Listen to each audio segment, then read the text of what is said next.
Antarctica में गर्मी का मौसम, महीनों की अंधेरी रात के बाद सूरज फिर से दिखने लगा है। जहाज फिर से दक्षिण की ओर चल सकते हैं। वे केवल रोशनी वाले मौसम में ही बर्फीले इलाकों में कदम रखते हैं, क्योंकि सर्दियों की कठोर बर्फीली परत को पार करना आसान नहीं होता। यहाँ तक कि आइस ब्रेकर्स के लिए भी दक्षिणी ध्रुवीय समुद्र की यात्रा जोखिम भरी होती है। विशाल हिमखंड और तूफानी समुद्र भी खतरे बढ़ा देते हैं। सब अंटार्कटिक द्वीपों के आसपास के तटीय इलाके ज्यादातर बर्फ मुक्त होते हैं और ये अंटार्कटिका के बेहद समृद्ध जीव जंतुओं का घर होते हैं। ये तंग तंग जमीन के टुकड़े लड़ाई का मैदान, शादी ब्याह की जगह और प्रजनन स्थल के काम आते हैं। अंटार्कटिका महाद्वीप बर्फ की एक विशाल चादर से घिरा हुआ है। एम्परर पेंगुइन को यहाँ के कठोर हालात से कोई फर्क नहीं पड़ता। ये सबसे बड़े पेंगुइन होते हैं। सबसे दक्षिणी महाद्वीप उनका घर है, उनकी रियासत। हमारे लिए ये बस कहानियां हैं, अंटार्कटिका की कहानियां, दुनिया के अंत से। अंटार्कटिका का रास्ता अर्जेंटीना के सबसे दक्षिण में टिएरा डेल फुएगो से होकर जाता है। समुद्र ही बाकी दुनिया से जुड़ने का सबसे बढ़िया माध्यम है। यहाँ मौजूद कुछ खास जगहों में से एक देश की सीमाओं के बाहर भी प्रसिद्ध है। यह है उशुआया, जिसे दुनिया का अंत भी कहा जाता है। ये अमेरिकी महाद्वीप के दक्षिणी छोर है, जो एंडीज पहाड़ों की तलहटी में समाया हुआ है। लगभग 60,000 लोग यहाँ मुख्य रूप से मछली पकड़ने या पर्यटन पर निर्भर हैं। अक्टूबर में जब दक्षिणी गोलार्ध में गर्मी शुरू होती है, तब यहाँ का सीजन शुरू हो जाता है और पर्यटक यहाँ आते हैं। शहर के पास ही मैजेलेनिक पेंगुइन का प्रजनन काल होता है। नर और मादा पेंगुइन बारी बारी से अंडे सेते हैं और भोजन ढूंढने जाते हैं।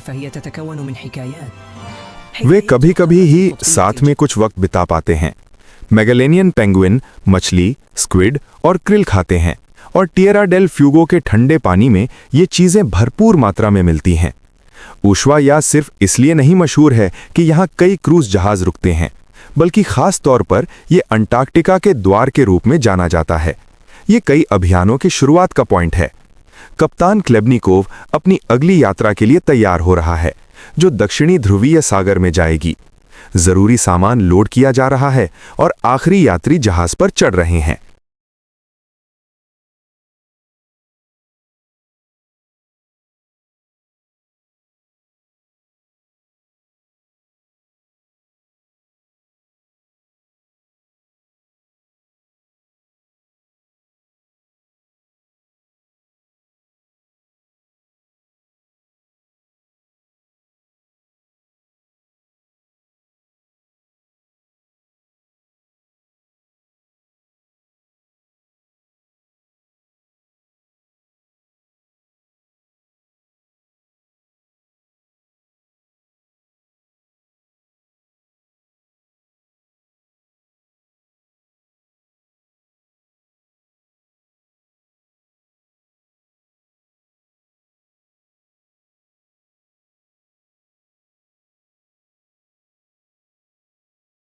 यात्रा शुरू करने का सबसे अच्छा समय स्थानीय गर्मियों की शुरुआत यानी नवंबर है।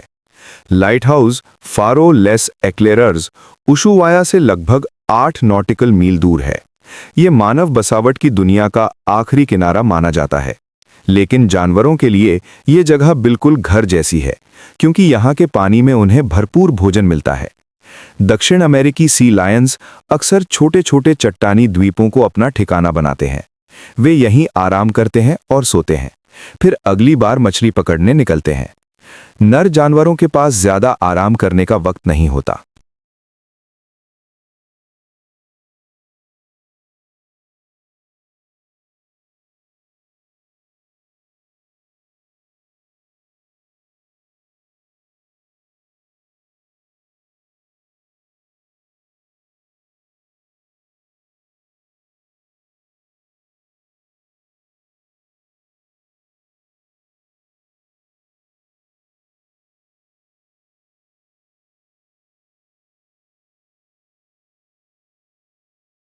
क्योंकि उन्हें अपने हरम की रक्षा करनी होती है, दक्षिणी अमेरिकी काले रंग का ऑयस्टर कैचर मसल्स पर चलता है, जिन्हें वो अपनी मजबूत चोंच से तोड़ता है। खोज यात्रा अमेरिकी महाद्वीप की दक्षिणी नोक से लेकर बर्फ की स्थिति का पता लगाता है। इसका मजबूत कपाट 3 मीटर तक मोटे समुद्री बर्फ को तोड़ने के लिए बनाया गया है।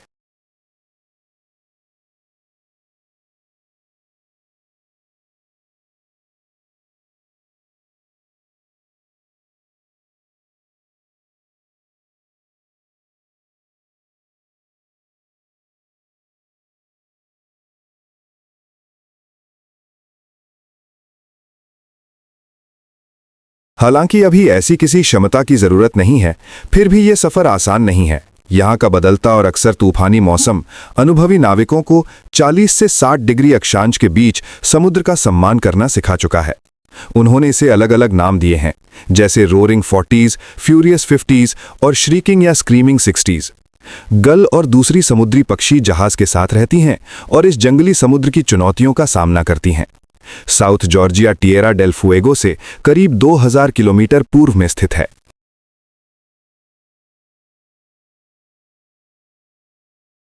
ये उप दक्षिणी द्वीप समूह का हिस्सा है। यहाँ एक ब्रिटिश गवर्नर और 2 वैज्ञानिकों को छोड़कर कोई बस्ता नहीं है। पहाड़, बर्फ और हिमनद इस इलाके की मुख्य विशेषताएं हैं। माउंट पगिट, जो 2934 मीटर ऊंचा है, यहाँ का सबसे ऊंचा शिखर है। पूरे द्वीप के चारों ओर 160 से ज्यादा ग्लेशियर समुद्र में मिलते हैं, लेकिन तट लगभग पूरे साल बर्फ से मुक्त रहता है। यहाँ मजबूत बुल केल्प, जो 10 मीटर तक लंबा हो सकता है, बड़ी मात्रा में उगता है।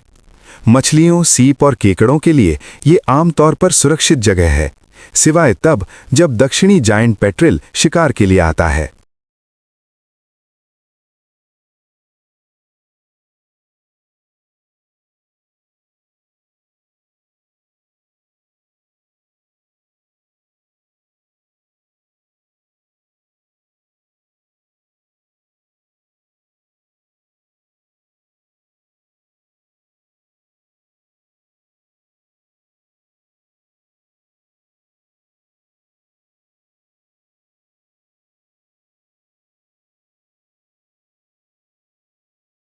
किंग पेंगुइन साउथ जॉर्जिया के सबसे प्रभावशाली निवासी होते हैं। वे दक्षिणी गोलार्ध के बसंत में द्वीप के खाड़ियों में इकट्ठा होते हैं। मादा पहले पहुंचती हैं और अपने पिछले साल के प्रजनन स्थान की तलाश करती हैं। जब वे पानी में गोता लगाते हैं तो ये वे समूह में साथ साथ करते हैं। ये शिकारी मछलियों से बचने की एक भरोसेमंद रणनीति है जो पानी के अंदर छुपे रहते हैं। किंग पेंगुइन मिलनसार होते हैं और साथ में शिकार करना पसंद करते हैं। उनका मुख्य शिकार मछली और स्क्विड होता है। लगभग 150 गोते लगाने के बाद वे आराम करने के लिए समुद्र तट पर जाते हैं।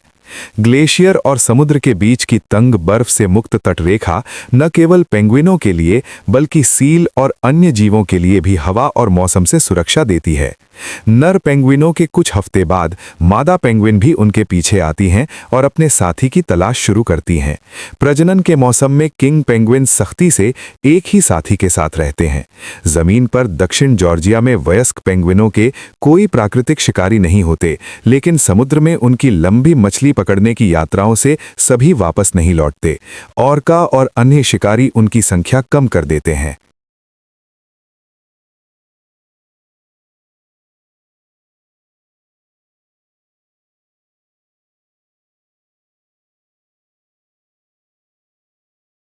कुछ पेंगुइन बेकार में अपने साथी के लौटने का इंतजार करते हैं। उनकी खास परत उन्हें ठंड और गीलेपन से बचाती है। नीचे की गर्म नरम परत के ऊपर वाली पंखों की परत को नियमित रूप से संवारना और तेल लगाना पड़ता है। किंग पेंगुइन यहाँ के अकेले निवासी नहीं हैं।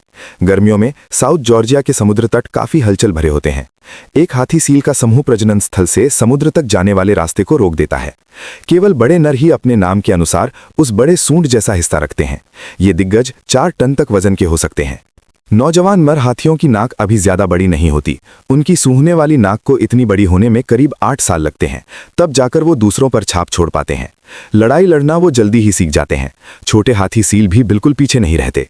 ताकत, आक्रामकता और रणनीति मिलकर लड़ाई में महिलाओं और इलाके के लिए निर्णायक भूमिका निभाते हैं। ये लड़ाई अक्सर जानलेवा होती है, इसलिए उन्हें छोटी उम्र से ही शुरुआत करनी पड़ती है।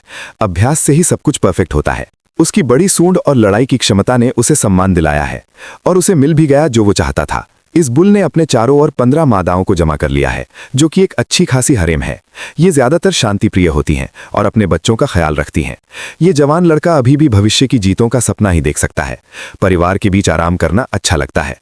रोते हुए बच्चे भी इसका हिस्सा है। बच्चे की सील को बहुत दूध चाहिए और उसे जल्दी बढ़ना होता है। मस्ती करने का ज्यादा वक्त नहीं है। हाथी सील के बच्चे सिर्फ 4 हफ्तों में स्वतंत्र हो जाते हैं। जिंदगी अभी भी बेफिक्र लगती है, लेकिन कुछ ही हफ्तों में अब उनके लंबे समुद्री सफर की शुरुआत करने का वक्त आने वाला है। तब तक सील के बच्चे अपने जन्म वजन को लगभग 150 किलो तक चौगुना कर लेते हैं। उनके लिए मोटी वसा की परत होना बहुत जरूरी है ताकि वे ठंडे साउथ पोलर सी में बच सकें।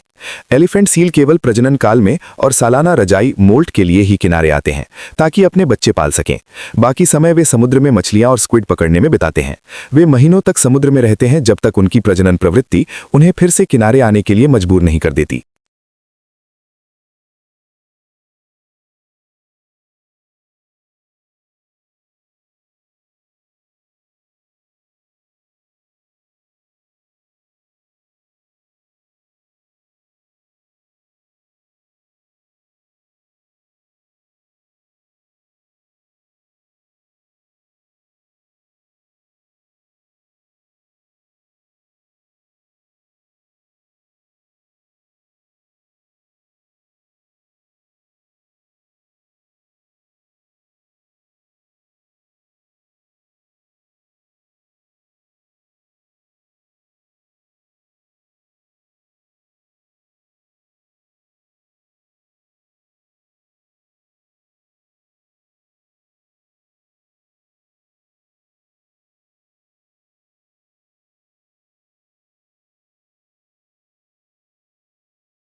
साउथ जॉर्जिया कई जानवरों का मिलन स्थल है जो आमतौर पर अपनी जिंदगी समुद्र में बिताते हैं।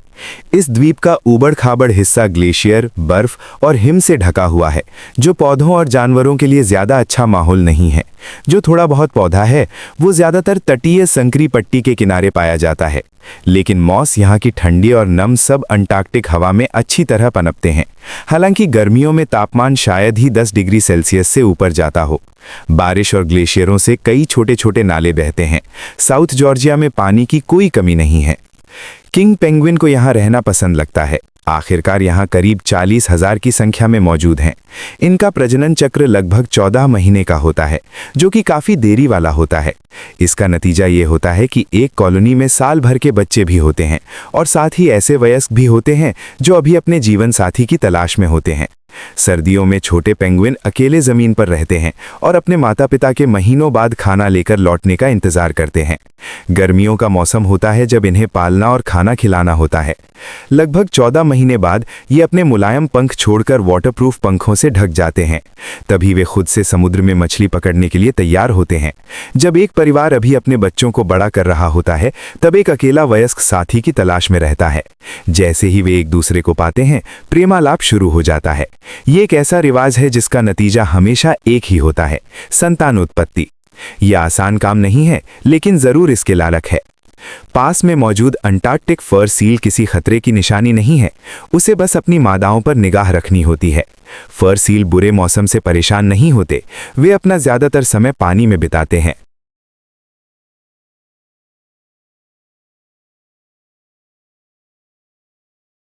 जमीन पर तो सब कुछ प्रजनन के इर्द गिर्द होता है। अक्सर मादा और इलाके को लेकर कड़ा झगड़ा होता है। पेंगुइन और फर सील आमतौर पर एक दूसरे को परेशान नहीं करते। उनकी मुलाकातें ज्यादातर जिज्ञासा या संदेह भरी होती हैं। ध्यान से देख परख और खतरे का अंदाजा लगाने के बाद वे अपनी अपनी राह चले जाते हैं। किंग पेंगुइन अक्सर जेंटू पेंगुइन के पास ही प्रजनन करते हैं। उनकी ट्रम्पेट जैसी आवाज बहुत अलग होती है। इसी वजह से जर्मन में उन्हें डोंकी पेंगुइन कहा जाता है। वे अपने बच्चों की परवरिश के लिए छोटी ऑस्ट्रेलियन गर्मियों का फायदा उठाते हैं। उनके घोंसले पत्थरों और घास की चटाई से बनाए जाते हैं। वे अपने पड़ोसियों से चुराने में भी कोई आपत्ति नहीं करते। अंडों को लगभग 30 दिनों तक सेते हैं, जब तक कि चूजे बाहर नहीं आ जाते। उसके बाद बच्चे आमतौर पर लगभग 30 दिन और घोंसले में रहते हैं। अपने माता पिता द्वारा गर्म और सुरक्षित रखे जाते हैं। माता पिता को अपने बच्चे के पूरी तरह से बड़े होने तक 100 किलो से ज्यादा क्रिल ढूंढनी पड़ती है। वे बारी बारी से खाना ढूंढते हैं। एक माता पिता हमेशा बच्चे की रक्षा के लिए वहीं रहता है। जेंटू पेंगुइन केवल उन इलाकों में प्रजनन करते हैं जहां बर्फ या हिम नहीं होती। साउथ जॉर्जिया में वे हर साल अपने पुराने प्रजनन स्थलों पर वापस आते हैं।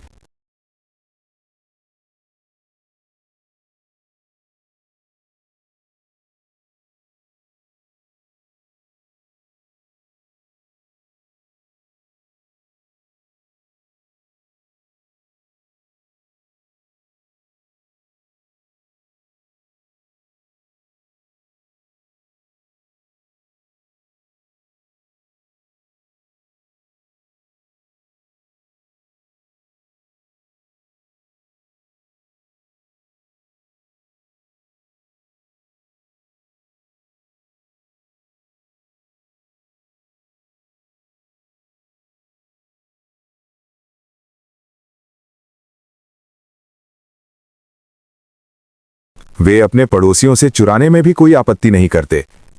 अंडों को लगभग 30 दिनों तक सेते हैं, जब तक कि चूजे बाहर नहीं आ जाते। उसके बाद बच्चे आमतौर पर लगभग 30 दिन और घोंसले में रहते हैं। अपने माता पिता द्वारा गर्म और सुरक्षित रखे जाते हैं। माता पिता को अपने बच्चे के पूरी तरह से बड़े होने तक 100 किलो से ज्यादा क्रिल ढूंढनी पड़ती है। वे बारी बारी से खाना ढूंढते हैं। एक माता पिता हमेशा बच्चे की रक्षा के लिए वहीं रहता है। जेंटू पेंगुइन केवल उन इलाकों में प्रजनन करते हैं जहां बर्फ या हिम नहीं होती। साउथ जॉर्जिया में वे हर साल अपने पुराने प्रजनन स्थलों पर वापस आते हैं। अच्छे पड़ोसी बनना जरूरी है, क्योंकि इस द्वीप पर बर्फ रहित जगह बहुत कम है। हर कोई अपनी जगह के लिए दावा करता है। फर सील के बच्चे नवंबर के अंत में पैदा होते हैं, ऑस्ट्रल गर्मियों की शुरुआत में। छोटे सील अक्सर कई दिनों तक अकेले रहते हैं जब उनकी माएं खाना ढूंढने जाती हैं। माएं सिर्फ थोड़े समय के लिए तट पर आती हैं ताकि अपने बच्चों को दूध पिला सकें। फर सील के बच्चे अकेले रहने के आदी होते हैं। वे आराम के लिए एक साथ इकट्ठा हो जाते हैं। कभी कभी वयस्क सीलों के बीच झगड़ा हो जाता है, लेकिन सबसे बड़े झगड़े खत्म हो चुके हैं, क्योंकि हर कोई अपनी अपनी इलाका पहले ही तय कर चुका है। कुल मिलाकर ये सारी अलग अलग प्रजातियां एक साथ बढ़िया तरीके से रह जाती हैं। फर सील हो, एलिफेंट सील या पेंगुइन, साउथ जॉर्जिया में सबके लिए जगह है। इतने सारे जानवर साउथ जॉर्जिया की तरफ इसलिए आते हैं क्योंकि यहाँ शिकार के लिए खूब संसाधन हैं।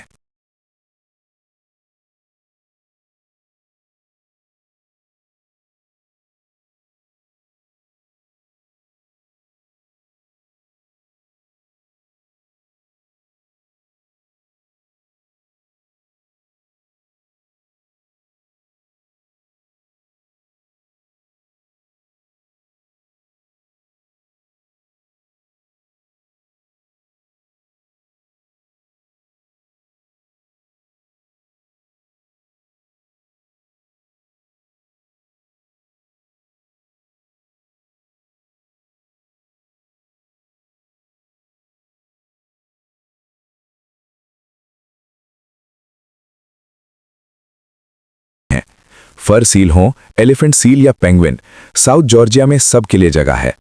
इतने सारे जानवर साउथ जॉर्जिया की तरफ इसलिए आते हैं क्योंकि यहाँ शिकार के लिए खूब संसाधन हैं। यहाँ का समुद्र पोषण से भरपूर है, जो इस द्वीप समूह को साउथ पोलर सी का एक सबसे लोकप्रिय ठिकाना बनाता है। साउथ जॉर्जिया अटलांटिक महासागर और अंटार्कटिका के मिलने वाले जगह पर स्थित है। दक्षिण की ओर जाते हुए रास्ता सैंडविच द्वीपों के पास से गुजरता है।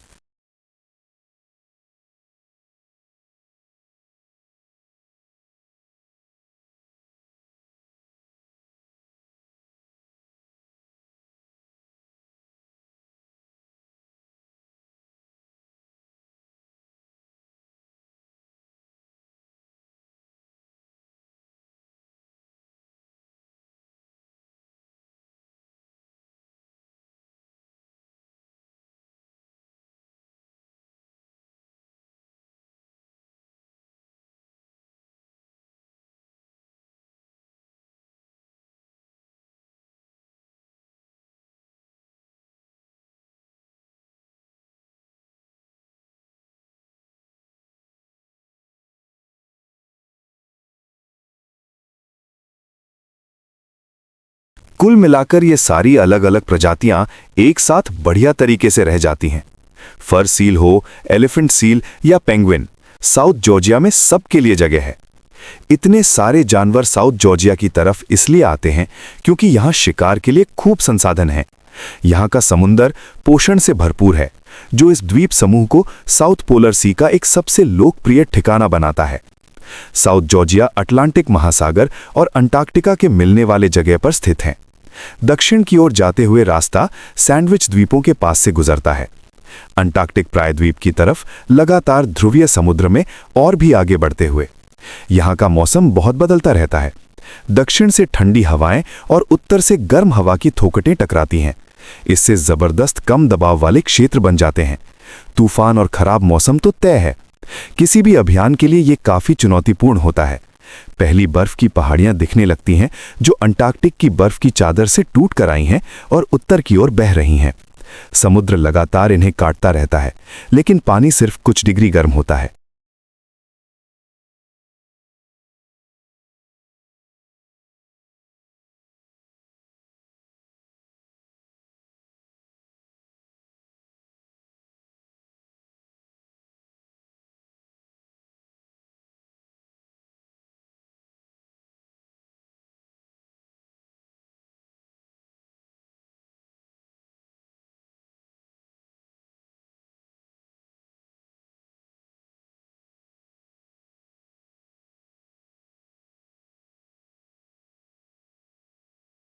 तो इन्हें पिघलने में कई साल लग जाते हैं। हिमखंड अक्सर हजारों किलोमीटर यात्रा करते हैं, ज्वार भाटा और तूफानी हवाओं के सहारे। उनका सिर्फ 1/7वां हिस्सा पानी की सतह के ऊपर दिखाई देता है। मुख्य हिस्सा पानी के अंदर होता है, जो न केवल काफी गहरा होता है बल्कि बहुत चौड़ा भी होता है, जहाजों के लिए बहुत खतरनाक। दक्षिणी अंटार्कटिक सर्कल के पास सूरज लगभग डूबता ही नहीं।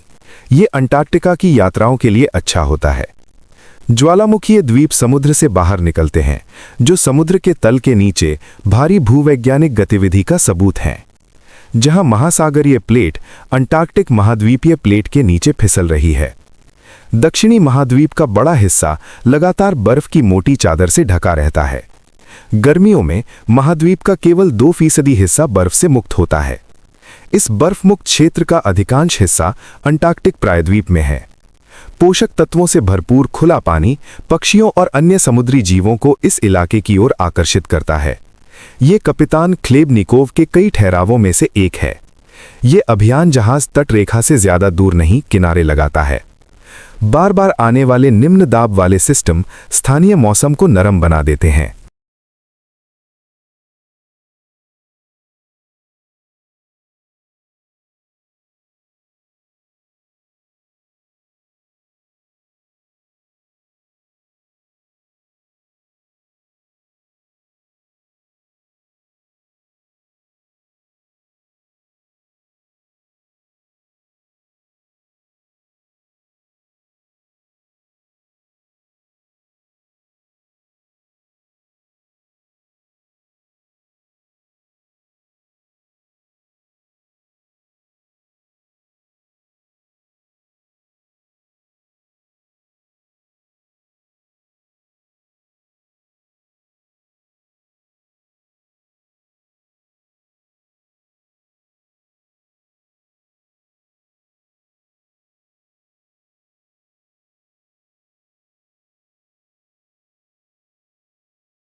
बाकी महाद्वीप के तुलना में यहाँ जेंटू पेंगुइन अकेले ही बर्फ से मुक्त जगह ढूंढ लेते हैं जहां वे अपने काम कर सकें। ये ज्यादा मिलनसार नहीं होते, सिर्फ अपने साथी के साथ ही करीब रहना पसंद करते हैं। अगर दोनों को कोई जगह पसंद आ जाती है तो वही उनकी घोंसले की जगह होती है। वे सिर्फ प्रजनन के मौसम में ही कॉलोनी बनाते हैं। इससे उनके बच्चों को शिकारी समुद्री पक्षियों के हमलों से बेहतर सुरक्षा मिलती है।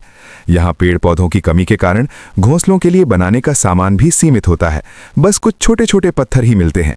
ये दोनों अभी बस शुरुआत कर रहे हैं, लेकिन इन दोनों ने एक साथ प्रजनन स्थल तय कर लिया है। मिलना थोड़ा ज्यादा समय ले रहा है, लेकिन सच्चा प्यार हमेशा रास्ता निकाल ही लेता है।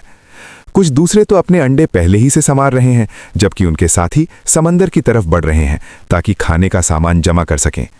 पानी की तरफ जाते हुए ये कुछ उत्साही एडेली पेंगुइन से मिलते हैं। एडेली पेंगुइन अंटार्कटिका में सबसे आम पेंगुइन प्रजाति हैं और पूरे महाद्वीप में पाए जाते हैं। ये जमीन पर चलते हुए बहुत ही फुर्तीले होते हैं। लगभग 2.5 किलोमीटर प्रति घंटे की रफ्तार उनके छोटे जाले वाले पैरों के लिए बढ़िया होती है। वे अक्सर अपने शिकार के इलाकों तक पहुंचने के लिए लंबा सफर तय करते हैं, जो खुले समुद्र में होते हैं। लगभग 50 किलोमीटर का रास्ता तय करना आम बात है। खतरनाक पानी में गोता लगाने से पहले वे आमतौर पर उन जगहों पर इकट्ठा होते हैं जहां समुद्र तेज होता है। साथ में गंदे पानी में कूदना उन तेंदुए सीलों के लिए मुश्किल बना देता है, जो छिपे रहते हैं और किसी एक को पकड़ने का इंतजार करते हैं। सभी पेंगुइनों की तरह ये जमीन पर थोड़े अनाड़ी लगते हैं।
उनका पतला और चिकना शरीर पानी में रहने के लिए सबसे बढ़िया होता है। ये ज्यादातर क्रिल खाते हैं, जो छोटे छोटे समुद्री जीव होते हैं और ध्रुवीय समुद्र में बहुतायत में मिलते हैं। इसी वजह से ये लाखों की संख्या में यहीं बर्फीले दक्षिणी महाद्वीप पर प्रजनन करते हैं। अंटार्कटिक प्रायद्वीप अब भी सबसे गर्म जगह है। गर्मियों में तापमान जमने के नीचे से ऊपर तक जा सकता है, जिससे बर्फ पिघलती है और अजीबोगरीब आकृतियां बनती हैं। कभी कभी एक बहुत बड़ा टेबल आइसबर्ग तट के पास फंस जाता है। ये कई सालों तक वहीं फंसा रह सकता है, जब तक कि इतना ना पिघल जाए कि अपनी यात्रा फिर से जारी रख सके। सिर्फ आइस ब्रेकर्स ही बर्फ के बीच से आगे बढ़ने की हिम्मत करते हैं। इसलिए ज्यादातर जहाज़ों के लिए अंटार्कटिक पेनिनसुला उनका आखिरी बंदरगाह होता है।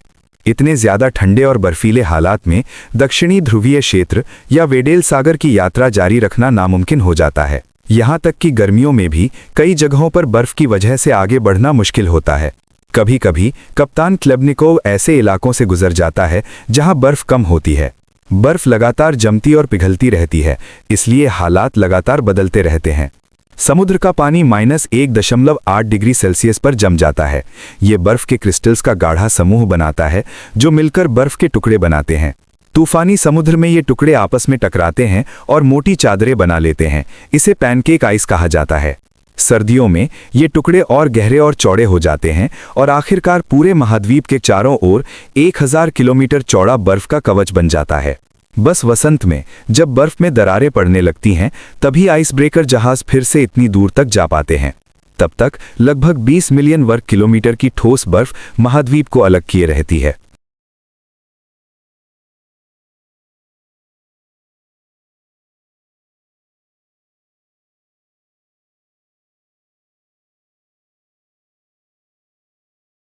दुनिया के बाकी हिस्सों से अलग कप्तान ख्लेबनिकोव कई मीटर मोटे पैक आइस को पार कर सकता है, लेकिन बर्फ के बड़े बड़े चादरों से गुजरना खतरे से खाली नहीं है। एक खास रडार सिस्टम बर्फ की स्थिति जानने में मदद करता है। पोलर सी में जहाज चलाने का मकसद यही है। बर्फ के बीच से सीधे गुजरने से बेहतर है कि बर्फ के चारों ओर घूम जाओ, क्योंकि चक्कर लगाना सीधे रास्ते से गुजरने से ज्यादा सुरक्षित होता है। हालांकि ये हमेशा वेडल सागर में संभव नहीं होता। जब रडार बर्फ के टुकड़ों और उनके बीच की खुली पानी की स्थिति का पता नहीं लगा पाता, तब उन्हें हेलीकॉप्टर का सहारा लेना पड़ता है। सर्वेक्षण उड़ानों में वे बर्फीले भूल भुलैया में सबसे अच्छा रास्ता ढूंढते हैं। यहां तक कि एक मजबूत आइस ब्रेकर जैसे कप्तान ख्लेबनिकोव के लिए भी अंटार्कटिक महासागर में नौकायन आसान काम नहीं है। खास आकार वाला नाक और जोरदार स्टील की कोटिंग जहाज के ढांचे को बर्फ की तेज किनारों से बचाती है। ताकतवर इंजन सुनिश्चित करते हैं कि जहाज के पास पर्याप्त ताकत और धक्का हो। आखिरकार कप्तान ख्लेबनिकोव फिर से खुला पानी पा लेता है और आगे बढ़ सकता है। दिन अब लंबे होते जा रहे हैं। ये तब काम आता है जब पैक आइस के बीच से रास्ता निकालना हो। सूरज आसमान में नीचे होता है, लेकिन यहाँ इतनी दूर दक्षिण में ये शायद ही कभी पूरी तरह डूबता है। वेडल सागर अपने आइसबर्ग फैक्ट्री के लिए मशहूर है। विशाल टुकड़े आइस शेल्फ से टूटकर उत्तर की ओर बहते रहते हैं। अंटार्कटिका के तट के साथ कोई प्राकृतिक बंदरगाह नहीं है जहाज को एंकर डालने के लिए। एकमात्र विकल्प है बर्फ में ही रुकना। जहाज पूरी रफ्तार से बर्फ को चीरता हुआ चलता है जब तक कि वो एक विशाल चकाचौंध करने वाले सफेद बर्फ के रेगिस्तान के बीच में रुक नहीं जाता। दक्षिण की तरफ 2000 किलोमीटर तक फैला हुआ है। पृथ्वी पर इससे ज्यादा बेरहम कोई माहौल नहीं है। ऐसा लगता है जैसे यहां कुछ भी जीवित नहीं रह सकता। कप्तान ख्लेबनिकोव आराम कर सकता है। बर्फ में जमी हुई ये बस इंतजार कर रही है जब तक शोधकर्ता और अभियान के सदस्य वापसी की यात्रा के लिए तैयार हो जाएं। कठिन हालात के बावजूद ये जगह सम्राट पेंगुइन का घर है। इसके शिकार की जगह बर्फ में बने एक छेद के रास्ते से जाती है।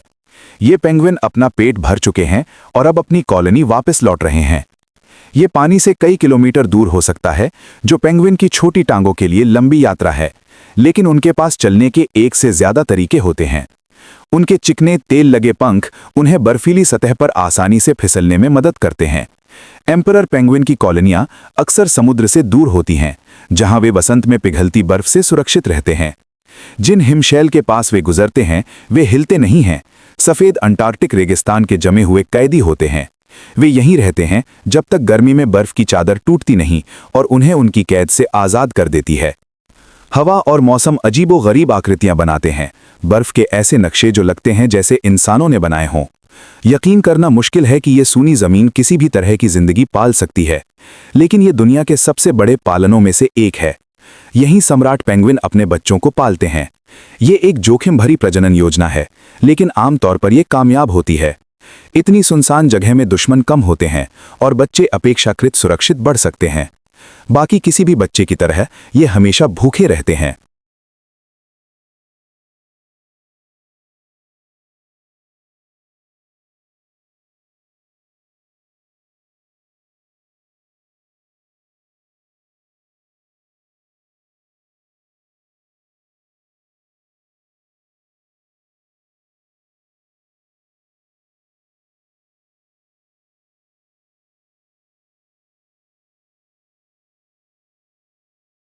इसलिए उनके माता पिता को बहुत सारा खाना लेकर आना पड़ता है। अंटार्कटिका की गर्मियों का मौसम इस काम के लिए सबसे बढ़िया होता है। दिन बहुत लंबे होते हैं और जैसे जैसे पैक आइस पिघलता है, उनका खुला पानी तक का रास्ता और छोटा हो जाता है। वे थकान के बावजूद अपनी कॉलोनी और समुद्र के बीच आते जाते रहते हैं। ठंडा समुद्र मछलियों, स्क्विड और क्रिल से भरा होता है, इसलिए बड़े पेंगुइन हमेशा अपने बच्चों के लिए खूब खाना लेकर आ सकते हैं। अंटार्कटिका में 40 से ज्यादा कॉलोनियां हैं और हर साल एम्परर पेंगुइन उन्हीं कॉलोनियों में वापस लौटते हैं। सबसे ठंडे सर्दियों में ये हजारों की संख्या में बच्चे पालते हैं और छोटे गर्मियों के मौसम का इस्तेमाल अपने बच्चों को बड़ा करने के लिए करते हैं।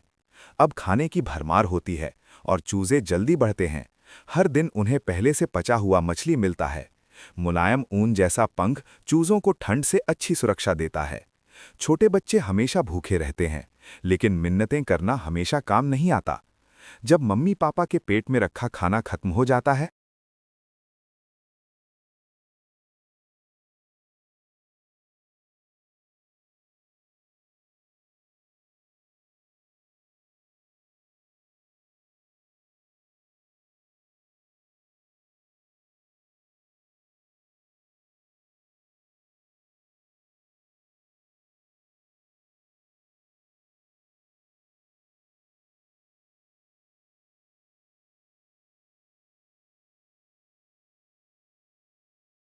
इसलिए उनके माता पिता को बहुत सारा खाना लेकर आना पड़ता है।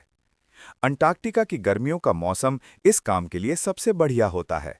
दिन बहुत लंबे होते हैं और जैसे जैसे पैक आइस पिघलता है, उनका खुला पानी तक का रास्ता और छोटा हो जाता है। वे थकान के बावजूद अपनी कॉलोनी और समुद्र के बीच आते जाते रहते हैं। ठंडा समुद्र मछलियों, स्क्विड और क्रिल से भरा होता है, इसलिए बड़े पेंगुइन हमेशा अपने बच्चों के लिए खूब खाना लेकर आ सकते हैं। अंटार्कटिका में 40 से ज्यादा कॉलोनियां हैं और हर साल एम्परर पेंगुइन उन्हीं कॉलोनियों में वापस लौटते हैं। सबसे ठंडे सर्दियों में ये हजारों की संख्या में बच्चे पालते हैं और छोटे गर्मियों के मौसम का इस्तेमाल अपने बच्चों को बड़ा करने के लिए करते हैं। अब खाने की भरमार होती है और चूजे जल्दी बढ़ते हैं। हर दिन उन्हें पहले से पचा हुआ मछली मिलता है। मुलायम ऊन जैसा पंख चूजों को ठंड से अच्छी सुरक्षा देता है। छोटे बच्चे हमेशा भूखे रहते हैं, लेकिन मिन्नतें करना हमेशा काम नहीं आता। जब मम्मी पापा के पेट में रखा खाना खत्म हो जाता है,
साउथ जॉर्जिया कई जानवरों का मिलन स्थल है जो आमतौर पर अपनी जिंदगी समुद्र में बिताते हैं। इस द्वीप का ऊबड़-खाबड़ हिस्सा ग्लेशियर, बर्फ और हिम से ढका हुआ है, जो पौधों और जानवरों के लिए ज्यादा अच्छा माहौल नहीं है। जो थोड़ा बहुत पौधा है वो ज्यादातर तटीय संकरी पट्टी के किनारे पाया जाता है, लेकिन मॉस यहाँ की ठंडी और नम सब अंटार्कटिक हवा में अच्छी तरह पनपते हैं। हालांकि गर्मियों में तापमान शायद ही 10 डिग्री सेल्सियस से ऊपर जाता हो। बारिश और ग्लेशियरों से कई छोटे छोटे नाले बहते हैं। साउथ जॉर्जिया में पानी की कोई कमी नहीं है। किंग पेंगुइन को यहाँ रहना पसंद लगता है। आखिरकार यहाँ करीब 40,000 की संख्या में मौजूद हैं। इनका प्रजनन चक्र लगभग 14 महीने का होता है, जो कि काफी देरी वाला होता है। इसका नतीजा ये होता है कि एक कॉलोनी में साल भर के बच्चे भी होते हैं और साथ ही ऐसे वयस्क भी होते हैं जो अभी अपने जीवन साथी की तलाश में होते हैं। सर्दियों में छोटे पेंगुइन अकेले जमीन पर रहते हैं और अपने माता पिता के महीनों बाद खाना लेकर लौटने का इंतजार करते हैं। गर्मियों का मौसम होता है जब इन्हें पालना और खाना खिलाना होता है। लगभग 14 महीने बाद ये अपने मुलायम पंख छोड़कर वाटरप्रूफ पंखों से ढक जाते हैं। तभी वे खुद से समुद्र में मछली पकड़ने के लिए तैयार होते हैं। जब एक परिवार अभी अपने बच्चों को बड़ा कर रहा होता है, तब एक अकेला वयस्क साथी की तलाश में रहता है। जैसे ही वे एक दूसरे को पाते हैं, प्रेमालाप शुरू हो जाता है।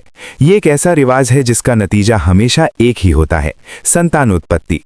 यह आसान काम नहीं है, लेकिन जरूर इसके लायक है। पास में मौजूद अंटार्कटिक फर सील किसी खतरे की निशानी नहीं है। उसे बस अपनी मादाओं पर निगाह रखनी होती है।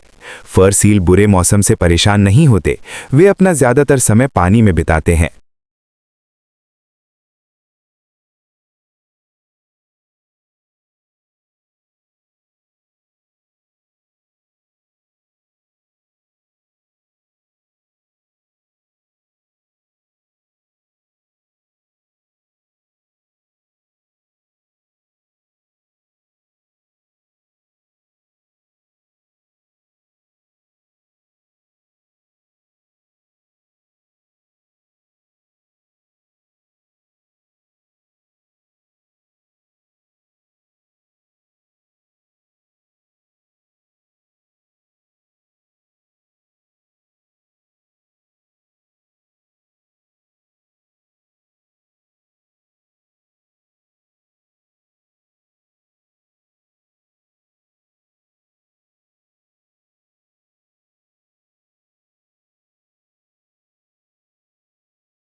महीनों की अंधेरी सर्दी के बाद जब सूरज लौटता है, तब जहाज टिएरा डेल फुएगो और उशुआया से दक्षिणी ध्रुवीय समुद्र की ओर रवाना होते हैं।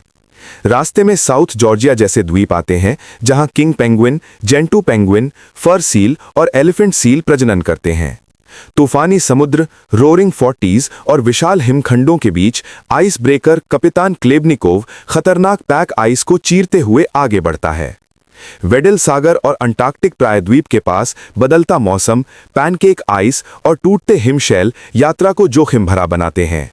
इस कठोर बर्फीली दुनिया में भी जीवन फलता फूलता है। एम्परर पेंगुइन दूर बर्फ पर कॉलोनियां बनाकर बच्चों को पालते हैं। सील अपने बच्चों को मोटी वसा के साथ समुद्र के लिए तैयार करती हैं। ये कहानी दिखाती है कि पृथ्वी की सबसे बेरहम जगहों में भी प्रकृति कितनी जिद्दी, सुंदर और जीवंत है।